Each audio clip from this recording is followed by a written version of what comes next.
बहुत समय पहले की बात है। एक साहूकार के 7 बेटे और उनकी एक बेटी थी जिसका नाम करवा था। सभी सातों भाई अपनी बहन से बहुत प्यार करते थे। वे पहले अपनी बहन को खाना खिलाते थे और फिर स्वयं खाते थे। एक बार उनकी बहन ससुराल से मायके आई हुई थी। शाम को भाई जब अपना व्यापार बंद करके घर आए तो देखा उनकी बहन बहुत व्याकुल थी। सभी भाई खाना खाने बैठते हैं और अपनी बहन से भी खाने का आग्रह करने लगे, लेकिन बहन ने बताया कि उसका आज करवा चौथ का निर्जला व्रत है और वह खाना सिर्फ चंद्रमा को देखकर ही उसे अर्घ देकर ही खा सकती है। चंद्रमा अभी तक नहीं निकला था, इसीलिए वह भूख प्यास से व्याकुल हो उठी थी। सबसे छोटे भाई को अपनी बहन की ऐसी हालत देखी नहीं जाती है और वह दूर पीपल के पेड़ पर एक दीपक जलाकर चलने की ओट में रख देता है। दूर से देखने पर ऐसा लगता था कि जैसे चतुर्थी का चाँद उदित हो रहा हो।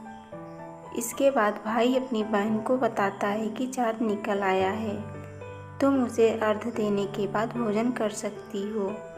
बहन खुशी के मारे सीढ़ियों पर चढ़कर चाँद को देखती है, उसे अर्घ देकर खाना खाने बैठ जाती है। वह पहला टुकड़ा मुंह में डालती है तो उसे छींक आने लगती है और दूसरा टुकड़ा डालती है तो उसमें बाल निकल आता है और जैसे ही तीसरा टुकड़ा मुंह में डालने की कोशिश करती है तो उसके पति की मृत्यु का समाचार उसे मिलता है और वह परेशान हो जाती है। तब उसकी भाभी ने उसे पूरी सच्चाई बताई कि उसके साथ ऐसा क्यों हो रहा है। करवा चौथ का व्रत गलत तरीके से टूटने के कारण देवता उससे नाराज हो गए हैं और उन्होंने ऐसा किया है। सच्चाई जानने के बाद करवा निश्चय करती है कि वह अपने पति का अंतिम संस्कार नहीं होने देगी और अपने सातित्व से उन्हें पुनर्जीवन दिलाकर ही रहेगी। वह पूरे 1 साल तक अपने पति के शव के पास बैठी रहती है, उसकी देखभाल करती है, उसके ऊपर उगने वाली सुई नुमा घास को इकट्ठा करती रहती है। 1 साल बाद फिर करवा चौथ का दिन आता है। उसकी सभी भाभियाँ करवा चौथ का व्रत रखती हैं। जब भाभियाँ उससे आशीर्वाद लेने आती हैं तो वह प्रत्येक भाभी से यही बोलती है कि यम सुई ले लो, पिए सुई दे दो, मुझे भी अपनी जैसी सुहागिन बना दो, ऐसा आग्रह करती है। लेकिन हर बार भाभी उसे अगली भाभी से आग्रह करने का कहकर चली जाती हैं। इस प्रकार जब छठे नंबर की भाभी आती है तो करवा उससे भी यही बात दोहराती है। यह भाभी उसे बताती है कि सबसे छोटे भाई की वजह से उसका व्रत टूटा था।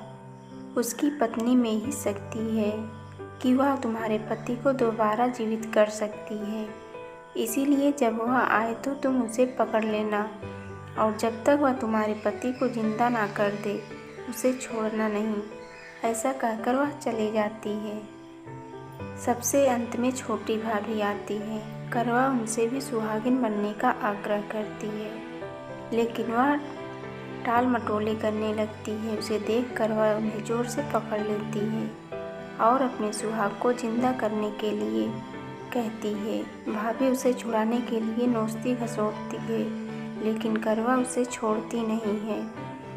अंत में उसकी तपस्या को देखकर भाभी पसीज जाती है और अपनी छोटी अंगुली को चीरकर उसमें से अमृत उसके पति के मुंह में डाल देती है। करवा का पति तुरंत श्री गणेश करता हुआ उठ बैठता है। इस प्रकार प्रभु कृपा से उसकी छोटी भाभी के माध्यम से करवा को अपना सुहाग वापस मिल जाता है।